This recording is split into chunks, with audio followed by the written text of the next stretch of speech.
Hello, my YouTube friends. I got a little secret for you. This is filmed on a webcam. That's right, this little webcam here, which is the Link 2C, and it has a partner, this one right here, which is the Link 2. And it's obviously a PTZ camera. And these things are friggin' amazing. I'm gonna show them to you today. We got a lot to get to, so you know what? Let's get to it! What we have here is the Insta360 Link 2C, and this one is the Insta360 Link 2.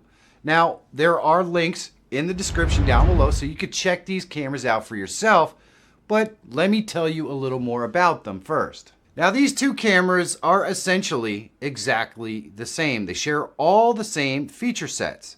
The only glaring difference is obviously this is a PTZ camera, this is not. But all the other features are exactly identical. So I'm gonna hook up our PTZ version and give you a little tour. So this looks a little bit different than the one I showed in the intro, but you can get there really easily. So let's go ahead and expand this out, and I'm just gonna walk through the actual features in the camera. First, we have this, which will turn it on and off so that you have the ability to actually see it in OBS or any other video tool. Right here, we have our aspect ratio, and we can make it landscape or portrait, which is perfectly fine. We've got 4K at 30 frames, 1080 at 30 frames, and 720 at 30 frames per second. If we go in here, we can enable portrait resolution if we want to. We just have to click here, and then it will reboot the camera to enable that. And then we can set it up so it's in portrait. Right here we have AI tracking, so we can track a single or group tracking, and we can turn that on just by holding out our hand. It will automatically set up and track us just like that. Works absolutely fantastic. We can turn it off just by doing that. Now we can also go over here and adjust our framing just by clicking on this and dragging it. It will lower down, it will raise up. We'll do all of those sorts of things. Right here we have smart composition. We can turn it off and zoom out, and it will not function or do anything, but we can turn on smart composition and it will kind of give us the images that we want. So we can do a whole body, or we could do half body, or we can do head. Now I have to turn on the AI functions in order for it to do that. So we're gonna go ahead and enable auto tracking, and we're gonna reset our view adjustment, and we'll turn on tracking. And there we go. So now it's going to give us a clean shot. It's going to get in there real nice and tight. We can set it to half body. It'll zoom out a little bit. We'll kind of get the framing right. And you can adjust the framing, like I said, or we can go with the whole body. And needless to say, I'm sitting down. I'm pretty close to the camera. So it's going to give me basically this. You're not going to get this kind of picture quality on pretty much any webcam, and I think that's what makes the Insta360 Links, both of them, pretty damn sexy. So we're going to put it on head right here for head tracking, and we're going to go in here and we're going to do some effects and views. And this is how we get that picture that I showed you before. So you see up here in the top left-hand corner, it says HDR.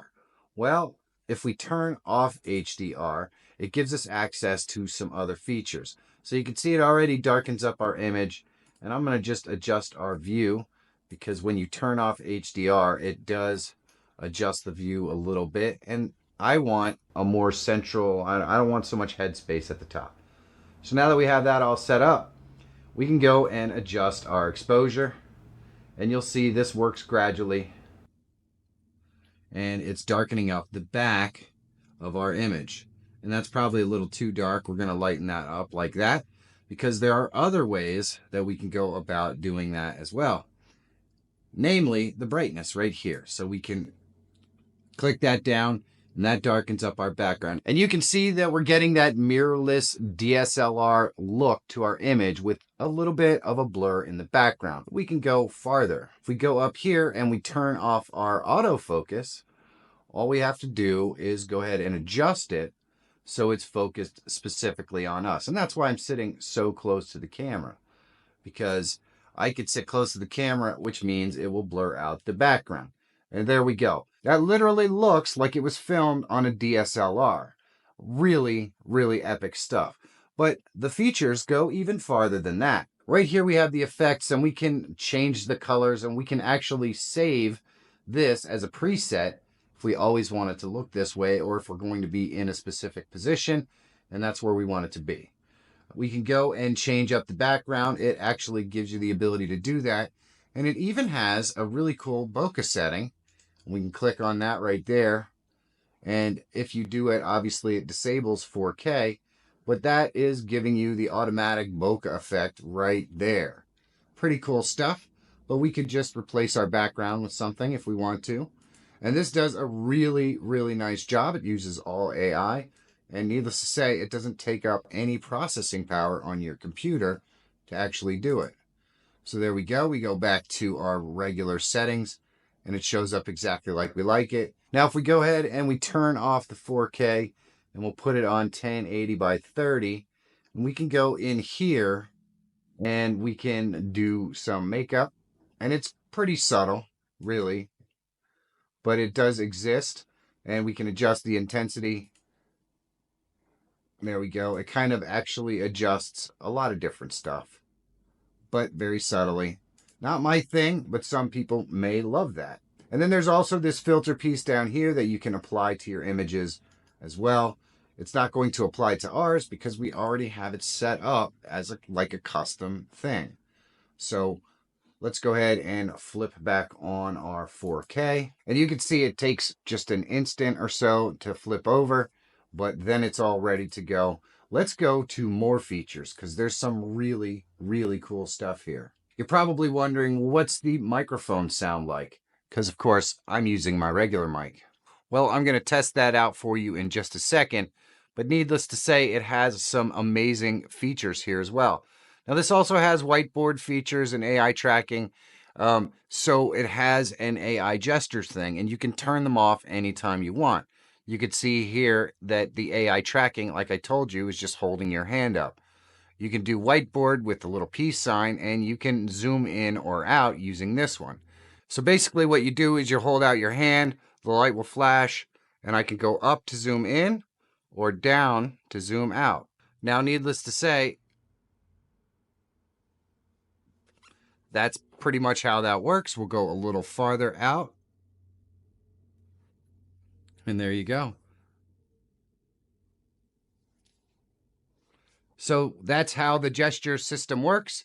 Right here we have some different audio modes, and the one I had the best time to play around with is this voice focus. This particular feature will focus on your voice and filter out any other background noise. And believe me when I tell you, there's a reason why I use this microphone.